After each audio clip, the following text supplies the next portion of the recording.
Enough's Enough by Michael McDonald Taylor and David Bernazzani. This is Democracy Now!, democracynow.org, The War and Peace Report. I'm Amy Goodman with Sharif Abdel-Qaddus. The longtime radical animal liberation activist Rod Coronado has been sent back to prison for 4 months after a U.S. district judge in Michigan ruled he had violated the terms of his parole. Coronado's offense was associating with fellow radical activist Mike Rozelle by accepting a friend request from Rozelle on the social networking website Facebook. In accepting the friend request, Coronado's action amounted to 1 click of his computer's mouse. Coronado was also using what his parole officer called an unauthorized computer. Rod Coronado is a well-known Native American activist who participated in direct actions with the Earth Liberation Front and Animal Liberation Front during the 1990s. He spent 4.5 years in federal prison after he was convicted of aiding and abetting arson at a Michigan State University research facility. The fire destroyed years of data that was used to benefit the fur industry. In 2006, Coronado wrote a letter from prison renouncing property damage as a tactic and advocating social change through other means. But in recent years, the federal government has continued to target Coronado. The journalist Dean Kuipers has been following Rod Coronado's story for almost 20 years. Last year, Kuipers published the book Operation Bite Back, Rod Coronado's War to Save American Wilderness. Dean Kuipers joins us from Los Angeles, an editor at the Los Angeles Times. We welcome you to Democracy Now! Tell us what has just happened to Rod Coronado. Well, Rodney was under the provisions of his probation. He had been serving a 1-year jail sentence that he finished in 2009, and he was under probation. And as was pointed out in the intro to the program, evidently he had some restrictions on him regarding which computer he could use and what he could do with that computer and who he could associate with. Now, I don't think these were very well defined from what I understand. I don't think Facebook, for instance, was specifically mentioned on there. But as has been pointed out, he got a friend request from Mike Rozelle, who's a very well-known character throughout the movement, both radical and non-radical environmental movement. And when he accepted this friend request, evidently the federal government decided that that was a violation of his parole. So, Dean Kuipers, this is guilt by Facebook association? Evidently. There are quite a number of people who are probably in the same position as what Rod is in now. There have been a lot of prosecutions of radical environmentalists, activists over the last 5 years or so, beginning with quite a large prosecution that happened in 2005, centered around Eugene, Oregon, with a number of activists involved, a 65-count indictment, like 20 different people involved. A lot of those people went to jail. A lot of those people are facing the same kind of probation restrictions that Rodney has been facing and will now face again, because unfortunately Rod is going back to jail for 4 months, a 4-month sentence that he starts later this month, and then he has to start his 30-month, I think, or 3-year probation all over again. So I think a lot of people are watching this case because they want to figure out what exactly the federal government is going to do and how it's going to treat these radical animal rights and environmental activists.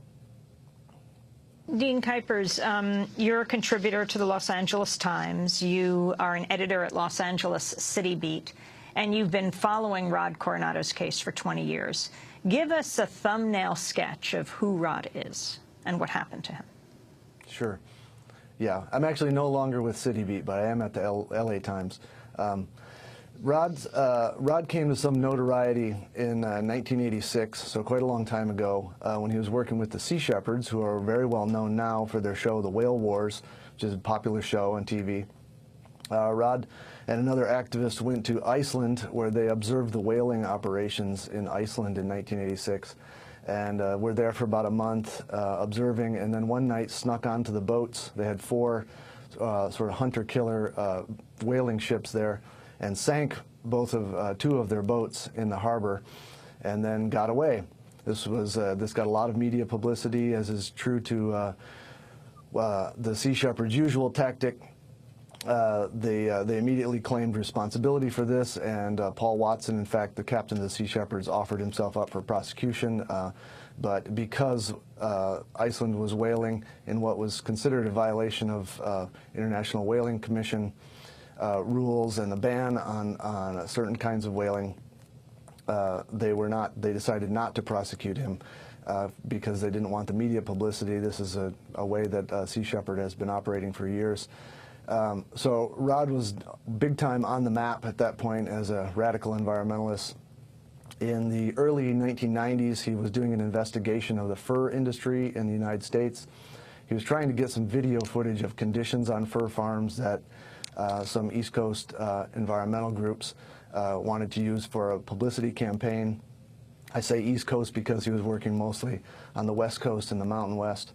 In the course of Rod's investigation with another activist, he decided that the way that he could best affect the conditions on these farms was to go after the research and development arm of the mink industry.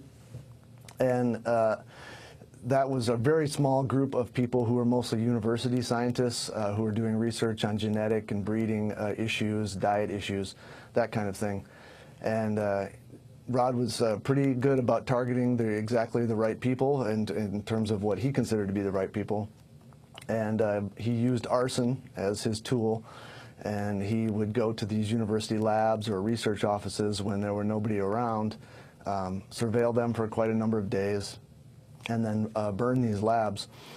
This was a campaign that went from 1991 through 1992 into 93, and then he was identified from one of these actions in Michigan State and went underground.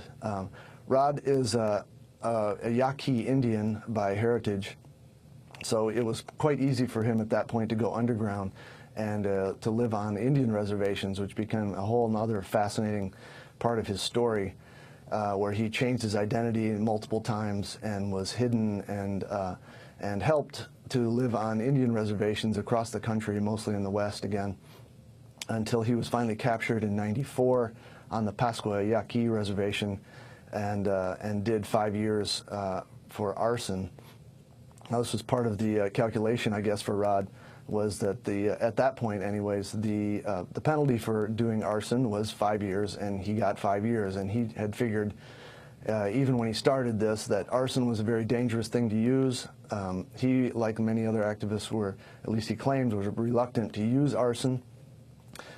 It's difficult to control. There's a good reason why we have, quite stiff penalties for anybody who does an arson, even one that doesn't hurt anybody. But he knew that he could do the 5 years, so that was part of his calculation.